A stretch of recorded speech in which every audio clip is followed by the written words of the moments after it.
างไหนก็สะดวกไม่เคยมีปัญหามาว่าทุกอย่างเราก็ดูสบายอุ่นใจไปทั้งใจ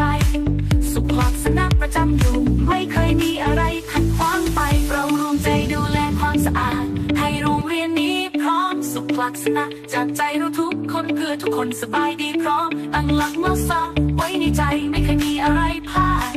เรารวมกันสร้างโรงเรียนบ้านธรรมประวิทยา